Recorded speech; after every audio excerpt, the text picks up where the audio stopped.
Assalamualaikum warahmatullahi wabarakatuh. Selamat siang rekan-rekan mahasiswa yang saya banggakan. Pertemuan praktikum analisis instrumen kali ini akan membahas pengaruh pelarut terhadap pergeseran panjang gelombang suatu senyawa yang dianalisis menggunakan instrumentasi spektrofotometri UV visible. Praktikum kali ini akan menggunakan bahan yaitu larutan parasetamol di dalam NaOH 0,1 molar dan larutan parasetamol di dalam metanol. Selain melihat pengaruh pelarut terhadap serapan dari parasetamol daripada NaOH dan metanol, kita juga akan melihat bagaimana kurva kalibrasi yang dihasilkan oleh parasetamol dengan pelarut metanol pada konsentrasi 2 ppm, 4 ppm, 6 ppm, 8 dan 10 ppm. Dari kurva kalibrasi yang dihasilkan nanti akan dilihat bagaimana linearitas dari persamaan kurva kalibrasi yang diperoleh. Pembuatan kurva kalibrasi 2, 4, 6, 8 dan 10 ppm nanti dimulai dengan pembuatan baku induk dari parasetamol 500 ppm, yaitu dengan cara menimbang parasetamol sebanyak 50 mg yang dietkan sebanyak 100 ml, dan kemudian dari larutan 500 ppm tersebut akan kita encer-encerkan lagi sehingga nantinya didapatkan larutan kurva kalibrasi dengan konsentrasi 4, 2, 4, 6, 8, dan 10 ppm. Alat spektrofotometri UV visible yang ada di Laboratorium Instrumen Prodi Farmasi Universitas Ngudi-Waluyo ini adalah spektro UV seri 1800 dari Shimadzu. Ya, ini alat yang akan kita gunakan. Kemudian nanti sebagai tempat sampelnya di sini ada kuvet kuarsa yang nanti akan digunakan, dan ini pasti jumlahnya ada sepasang. Alat spektrofotometer ini akan dihubungkan kepada PC komputer yang nanti akan digunakan sebagai pengolah data. Di sini menggunakan software UV Probe 2.62. Di sini sudah tersedia dua larutan parasetamol, yang satu dengan pelarut NaOH dan yang satu dengan pelarut metanol. Kita akan mencari berapa panjang gelombang maksimum setiap larutan. Pertama, kita akan melakukan pengukuran panjang gelombang maksimum dari larutan parasetamol di dalam metanol. Kuvet ini dengan larutan sampel yang akan dibaca, yaitu parasetamol dalam metanol. Kuvet, 4 sisi kuvet itu terdiri dari bagian yang keruh dan bagian yang jernih. Jangan pada bagian yang keruh, bagian yang bening jangan sampai tersentuh. Pastikan juga bagian luar dari kuvet itu kering, tidak ada larutan yang keluar. Ke dalam alat spektrofotometri. Kuvet yang satu lagi itu diisi dengan pelarutnya. Dalam hal ini adalah metanol sebagai belangko.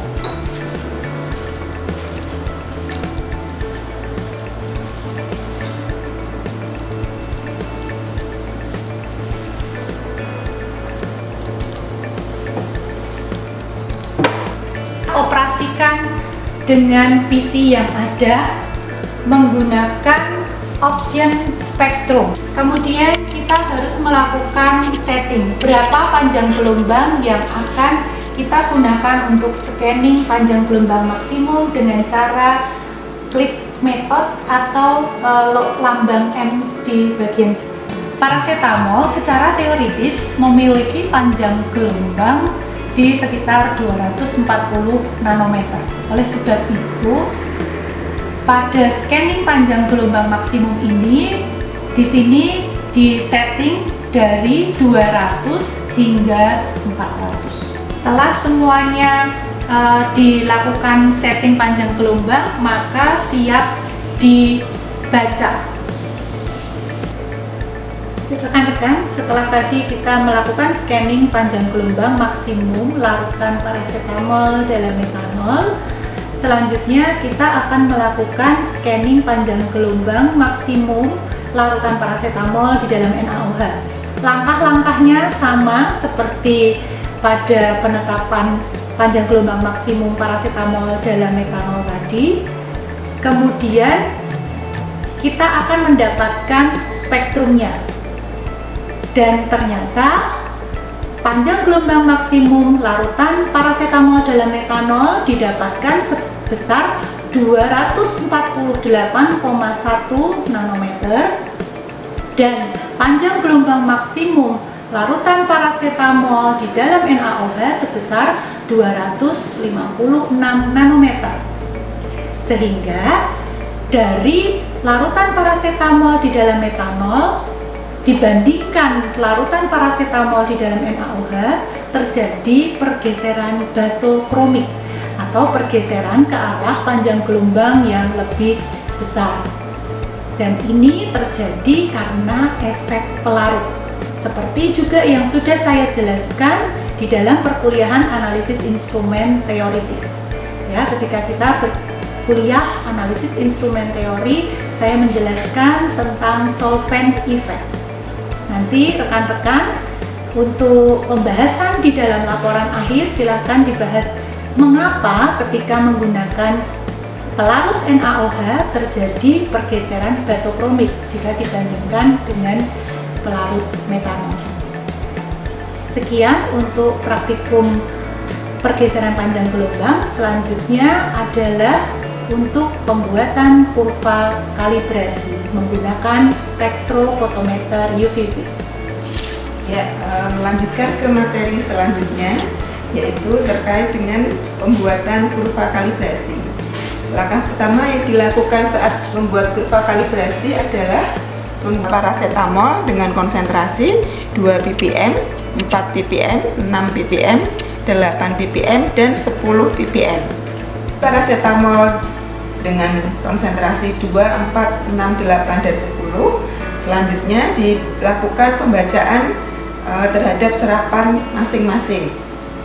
Prosedur pembacaan serapan sama dengan tadi yang sudah dijelaskan oleh Bu Anita ya, pada saat melihat pengaruh pelarut. Prosedurnya sama ya, jadi terdapat 2 kuvet, di mana kuvet pertama adalah digunakan untuk pelarut ya sebagai belangko, kemudian kuvet kedua diisi dengan parasetamol, masing-masing dibaca serapannya. Kita masukkan ke alat spektrofotometernya. Ya, dari larutan parasetamol 2, 4, 6, 8, dan 10 ppm tadi ya yang dibaca serapannya, pada masing-masing larutan itu akan didapatkan data serapan. Ya, di sini ada data konsentrasi dari kurva kalibrasinya, dan di sini adalah data serapan yang dihasilkan. Dari data 2 konsentrasi dan serapan, maka akan diperoleh ini ya, gambar kurva kalibrasinya. Ini yang dimaksud dengan gambar kurva kalibrasi. Ya, selain memperoleh kurva kalibrasi, pada percobaan ini juga untuk melihat bagaimana linearitas data yang dihasilkan ya antara konsentrasi dan serapan yang dihasilkan. Jadi konsentrasi dan serapan yang dihasilkan harus memberikan suatu hubungan yang linier. Artinya bahwa kenaikan konsentrasi akan diikuti berbanding lurus dengan kenaikan serapan yang dihasilkan. Ya, langkah selanjutnya adalah Anda akan membuat persamaan kurva kalibrasi dari data yang sudah didapatkan yaitu dari konsentrasi versus serapan. Ya, nanti dimasukkan sebagai sumbu X yaitu konsentrasinya, dan sumbu Y adalah data serapan yang didapatkan. Dari data itu nanti akan diperoleh data A, B, dan R, ya, yang merupakan data intercept, slope, dan R. Data R menggambarkan bagaimana linearitas dari kurva kalibrasi yang diperoleh. Semakin mendekati 1 data R yang diperoleh, maka bisa dikatakan kurva kalibrasinya semakin bagus. Ya. Kemudian selain melihat data R-nya, linearitasnya dari kurva kalibrasi itu nanti digunakan untuk menghitung berapa kandungan sampel yang kandungan parasetamol yang terdapat dalam suatu sampel. Jadi diperoleh persamaan kurva kalibrasi yaitu Y sama dengan Bx plus A, di mana B dan A-nya adalah diperoleh dari kurva kalibrasi yang tadi dilakukan. Jadi B dan A merupakan slope dan intercept yang didapatkan pada data kurva kalibrasinya. Dari data kurva kalibrasi Y sama dengan Bx plus A, nantinya bisa digunakan untuk menghitung konsentrasi dari parasetamol yang ada di dalam sampel.